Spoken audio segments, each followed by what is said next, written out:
Now, I want to show you an example of the stored, because in my opinion, the stored is much more dangerous in this case.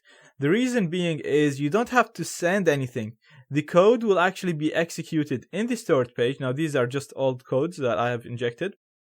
The code will be stored in this page, so that every person that just visits this page, you don't have to actually send anything to any person. Whenever someone visits this page, the code will be executed. Another thing is that you won't have this suspicious code in the URL. So again, you can just go ahead and send this URL if you really wanted to someone to visit it, but the URL is just going to look as a normal URL. And keep in mind, if you find this vulnerability in a famous website or in a trusted website, then people will visit it without even thinking twice about it. So they'll just click on it, no problem at all. So we're going to inject it again the same way that we were injecting in our video about the stored. So I'm just going to set the name to BeEF. And then we're going to put our code in here. So we're going to put our exploit in here. I'm just going to copy it again from here. This field actually doesn't let you write more than 10 characters, I think, in it, or 100. So we're just going to right click and inspect element. And we're going to set the max length to 500. Like so. And that will allow us to write more characters. So just go back and paste it in here.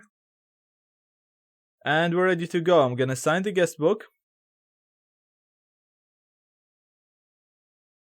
Okay, and that should be running. So now you can just go ahead and send this URL instead of this suspicious one that we were seeing in the reflected case.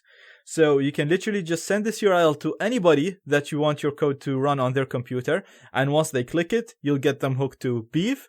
Or you can just wait for people to visit that URL normally, as if they're browsing that website or whatever. Once they click on that URL, they'll be hooked to your BeEF. And again, like I said before, if the website is famous, if the website has a lot of visitors, they will be clicking on that. Another plus is the web admin probably going to be visiting his website's web pages every now and then. So again, you'll get him hooked and you'll be able to hack him. And then maybe gain full access to the server or to the website through this XSS. So I'm going to go to my Windows machine. And I'm going to run my browser.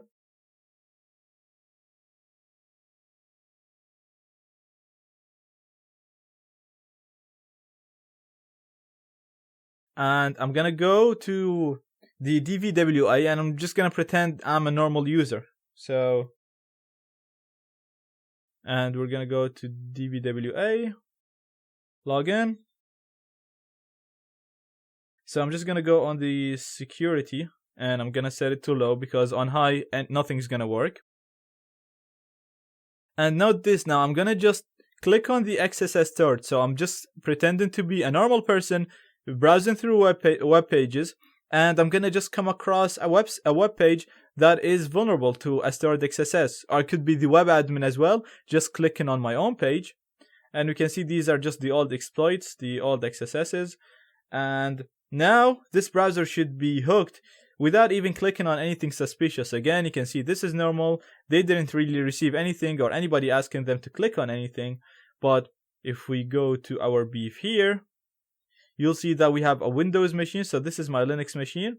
And you can see that we have a Windows machine here. Note the Windows icon. We can see the IP address of the Windows machine. And this machine is hooked now. So if we click on it, it's online. And we can run all the commands that BeEF allows us to do.